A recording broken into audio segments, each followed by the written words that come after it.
This is the true story of the Three Little Pigs by A. Wolfe, as told by John Scieszka, illustrated by Lane Smith.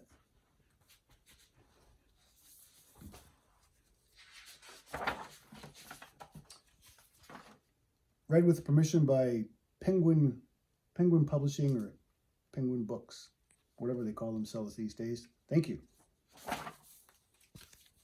The Penguin Group. Everybody knows the story of the Three Little Pigs, or at least they think they do. But I'll let you in on a little secret. Nobody knows the real story, because nobody has ever heard my side of the story. I'm the wolf, Alexander T. Wolfe.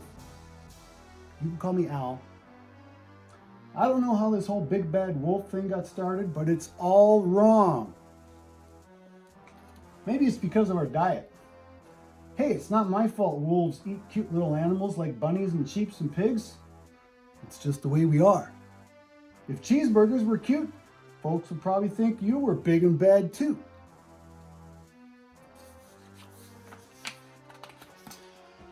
But like I was saying, the whole big bad wolf thing is all wrong.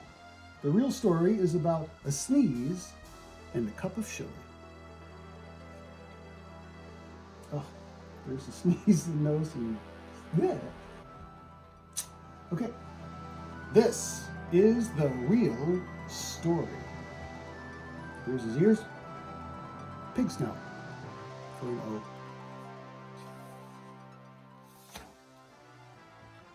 Way back in Once Upon a Time, I was making a birthday cake for my dear old granny. I had a terrible sneezing cold. I ran out of sugar. He was making quite a mess. There's a picture of Granny. So I walked down the street to ask my neighbor for a cup of sugar. Now, this neighbor was a pig. And he wasn't too bright either. He had built his whole house out of straw. Can you believe it?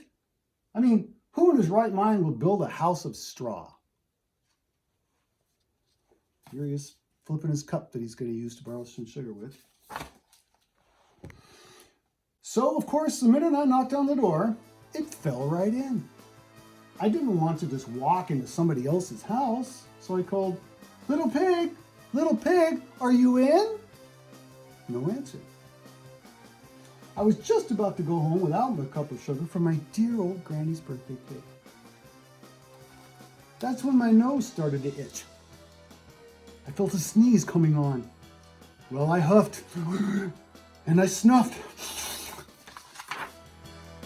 and I sneezed a great sneeze. Achoo! Well, look, there was a little piggy in there. And you know what? That whole darn straw house fell down. And right in the middle of the pile of straw was the first little pig, dead as a doornail. He had been home the whole time. It seemed like a shame to leave a perfectly good ham dinner lying there in a straw, so I ate it up. Think of it as a big cheeseburger just lying there.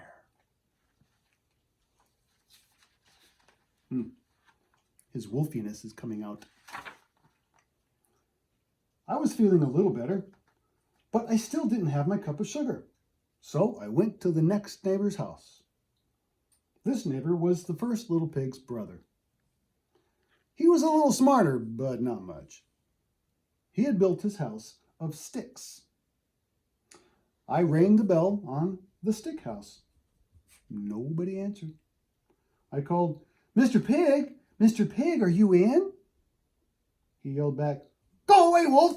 You can't come in! I'm shaving the hairs on my chinny chin chin!"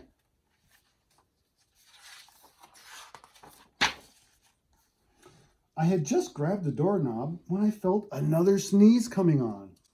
I huffed and I snuffed and I tried to cover my mouth, but I sneezed a great sneeze. Achoo! And you're not going to believe it, but this guy's house fell down just like his brother's. When the dust cleared, there was the second little pig, dead as a doornail. Wolf's honor. Now, you know food will spoil if you just leave it out in the open. So I did the only thing there was to do. I had dinner again.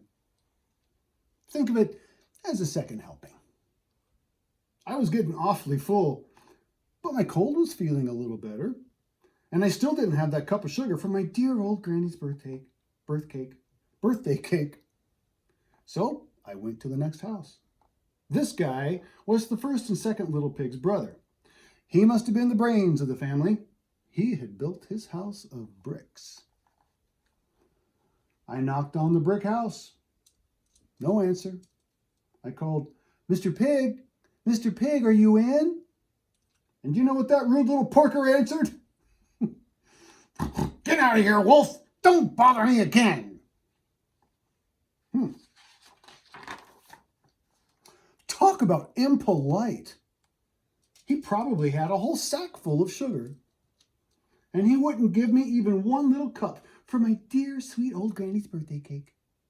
What a pig! I was just about to go home and maybe make a nice birthday card instead of a cake when I felt my cold coming on. I huffed and I snuffed and I sneezed once again. Achoo! Then the third little pig yelled, and your old granny can sit on a pin! Now, I'm usually a pretty calm fellow, but when somebody talks about my granny like that, I go a little crazy. When the cops drove up, of course I was trying to break down this pig's door, and the whole time I was huffing and puffing and sneezing and making a real scene. There's the reporters, microphone, notepad to write what they see down.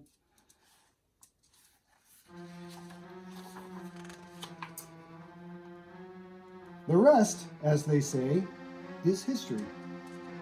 The news reporters found out about the two pigs I had for dinner. They figured a sick guy going to borrow a cup of sugar didn't sound very exciting.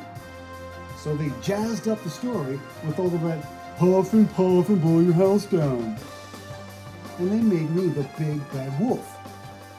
That's it. The real story. I was framed. But maybe you could loan me a cup of sugar?